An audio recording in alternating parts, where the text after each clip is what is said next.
नमस्कार दोस्तों, तबीयत ख़राब होने की वजह से मैं इतने दिन तक एक्टिव नहीं रह पाया, लेकिन आप सभी का एक बार फिर से स्वागत है newsroom.com में। और आज मैं आपके सामने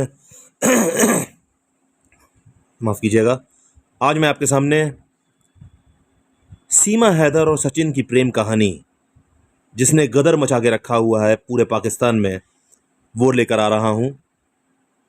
देखिए वीडियो और पाकिस्तान की जो बौखलाहट है उसे भी देखिए और समझने की कोशिश करिए कि एक सीमा हैदर ने किस तरह से पूरे पाकिस्तान को हिला के रख दिया है।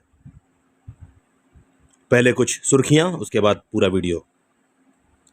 एंगल्स हैं स्टोरी के as I see this story. पहला क्वेश्चन, आईएसआई कर रही होगी, करती हैं एजेंसीज पूरी दुनिया में करती हैं, लेकिन कमल ये सवालिया निशान तो हमारी एजेंसी और हमारी आर्मी के ऊपर भी देखें। आप इंडिया इस तरह जा सकती हैं? ना, बिल्कुल नहीं। एक घरेलू खातून, 4 बच्चों की माँ, वो किस तरह अपने 4 बच्चों को लेकर इंडिया पहुंची? अगर इंडिया की आर्मी और एजेंसी पर सवालिया निशान है तो ये सवालिया निशान हमारे ऊपर भी है। सवालिया निशान अगर हमारी तरफ लगता है तो सीधी सी बात है, हम प्रूफ दे देंगे वो Pakistani. He is 100% ISI trained agent sent here within 2 days. Visas मिलना is a very big indication. Normal person cannot get it. मैं बहुत हैरान हूं कि अभी तक इस बात पे किसी ने गौर नहीं किया, अभी तक इसका किसी का ध्यान इस पर नहीं किया। क्या ये वाकया भी या ये पूरे का पूरा केस दुआ ज़हरा के केस से ममासियत रखता है? नमस्कार दोस्तों, स्वागत है आपका न्यूज़ रूम में। और न्यूज़ वही जो सच दिखाए। जैसा कि हम सभी लोग जानते हैं कि इस समय भारत और पाकिस्तान में सिर्फ एक ही विषय जो है वो चर्चा का बना हुआ है, वो है सीमा हैदर और सचिन की मोहब्बत का, इश्क का, एक प्रेम कथा का। हम लोग जानते ही हैं कि सीमा हैदर एक पाकिस्तानी हैं जो कि कुछ दिनों पहले दुबई से नेपाल के रास्ते होते हुए वो भारत में अंदर प्रवेश कर गईं और नोएडा में सचिन के साथ रहने लगीं। उन्होंने सनातन धर्म को भी कबूल कर लिया, जिसकी वजह से भारत और पाकिस्तान दोनों ही जगह तनाव का वातावरण बना हुआ है। आखिर वे सीमा हैदर जो हैं वो कौन हैं? कोई पाकिस्तानी एजेंट हैं, जासूस हैं, क्या हैं? और पाकिस्तान की मीडिया में जो हड़कंप मचा हुआ है उसमें सीमा हैदर के बारे में क्या कहा जा रहा है, सीमा हैदर कौन है, इसके बारे में आज मैं आपके सामने वीडियो रख रहा हूं। आइए देखते हैं कि पाकिस्तानी मीडिया में सीमा हैदर के बारे में क्या बात हो रही है। दोस्तों ये सीमा हैदर जो है ये एक इशू आजकल मैं देख रहा था। कहा जाता है ये पाकिस्तानी नेशनल है। क्या सीमा हैदर जो है ये पाकिस्तानी जासूस है? क्या ये लव बर्ड्स हैं? और सुनने में आ रहा है कि जो यूपी का Andhra Pradesh anti terror squad है उसने सीमा हैदर को डिटेन किया है और उसको इलीगल वो कैसे इंडिया में एंटर हुई, उसके 4 बच्चे भी थे। ये स्टोरी समझ में नहीं आती फ्रैंकली स्पीकिंग। 4 बच्चों की माँ है, सिंध से निकली है। मल्टीपल एंगल्स हैं स्टोरी के as I see this story. पहला एंगल तो ये है, प्रोबेबिलिटी है।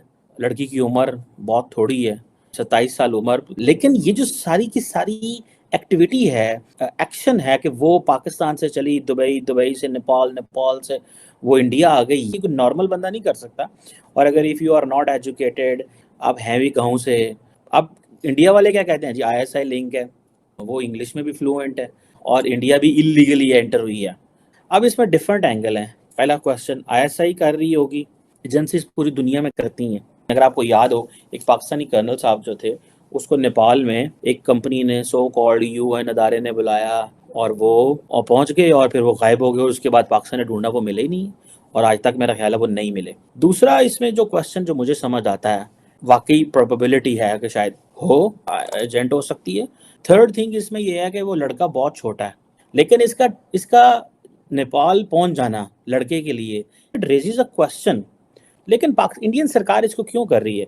इसके कुछ और एंगल भी। एक एंगल तो पॉलिटिकल है, वो ये होता है कि इलेक्शंस होने वाले हैं अगले साल, तो इस तरह के जो इंसिडेंट होते हैं उसका फ़ायदा उठाया जाता है। ये सब पॉलिटिकल इशू भी है। ये कोई सीधा केस नहीं है। इंडियन इंटेलिजेंस एजेंसीज हैं वो इसको जो है वो अपने लिए भी इस्तेमाल कर सकते हैं टू मलाइन पाकिस्तान और लोगों को डिस्करेज करने के लिए भी। सो इसकी प्रोबेबिलिटी है। और दूसरा ये है कि टाइम्स नाउ पे बैठ के मैं कह रहा था कि देखें, बात सुने आप, इतना बड़ा मुल्क है, क्या इंडिया की नेशनल सिक्योरिटी कंप्रोमाइज हो गई है खातून के वहाँ पे आने से? लेकिन राइट नाउ अगर आप देखें तो जो सरकार है भारत की, वो इसको प्रॉपरली यूज कर रही है, क्योंकि वो पाकिस्तानी है तो बस ठीक है जी, इसको जरा शोर डालो और पाकिस्तान को बदनाम करो। जितना बदनाम करेंगे उतना रूलिंग पार्टी को फायदा होता है।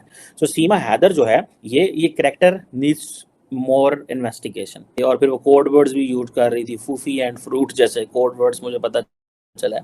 मैं बहुत हैरान हूं कि अभी तक इस बात पे किसी ने गौर नहीं किया, अभी तक इसका किसी का ध्यान इस पर नहीं किया।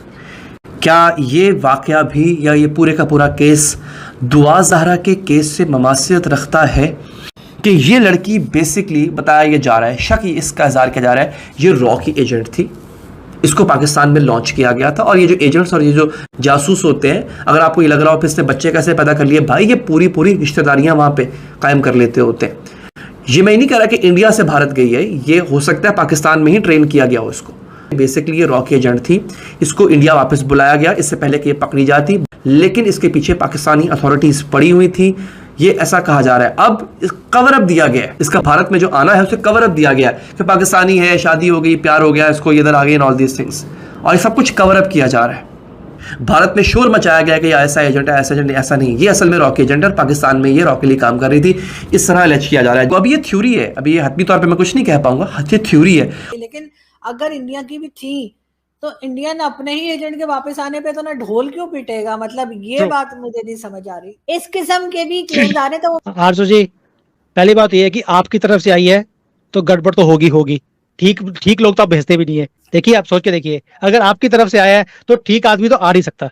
आरजू जी, मैंने आपको last time I told you one thing, the water is much more deeper than it is visible. So ये जो है एजेंसी जो लगी हुई है अभी, they are trying to figure out what is the conspiracy behind, क्योंकि कहीं ना कहीं ये भी बात हो रही है कि कहीं ह्यूमन ट्रैफिकिंग का चक्कर तो नहीं है इसके साथ, और क्या और चीजें भी खुल सकती हैं। सो मे बी उसको यहाँ पे रखना एजेंसीज के लिए भी बेटर है to take out other secrets which might be hidden under her nose, but she is trained. मैं इतना बता सकता हूँ आपको, she is 100% ISI trained agent sent here. Within 2 days visas मिलना is a very big indication normal person cannot get it। 8 तारीख को उसको पासपोर्ट मिलता है, 10 तारीख को इंडिया पहुंच रही है, और उसे 2 वीजे, एक तो दुबई का, दूसरा नेपाल का, 2 वीजे उसके पासपोर्ट के ऊपर ऑलरेडी हैं। आपको कितने दिन लगते हैं to get a visa for Dubai? Sir 4 to 5 days तो लगते हैं, और नेपाल में भी आपको 1 2 दिन लगेंगे। दैट मींस 5-6 days का प्रोसेस है। How can a lady who is applying for a visa, after all जिस दिन पासपोर्ट आएगा उसके बाद ही आप वीजा अप्लाई कर सकते हो। दैट मींस कि 2 दिन के अंदर उसने 2 कंट्रीज के पास वीजे भी ले लिए, and then she is flown also and reached also. ये एक नॉर्मल बंदा कर नहीं सकता। ऐसे जो वीजे हैं वो या तो ISI दिला सकती है या वो डिप्लोमेट। उम्मीद है आपको वीडियो बहुत पसंद आया होगा, तो प्लीज चैनल को सब्सक्राइब करें, लाइक करें और कमेंट करके बताएं कि आपको ये न्यूज़ कैसी लगी। Thank you very much.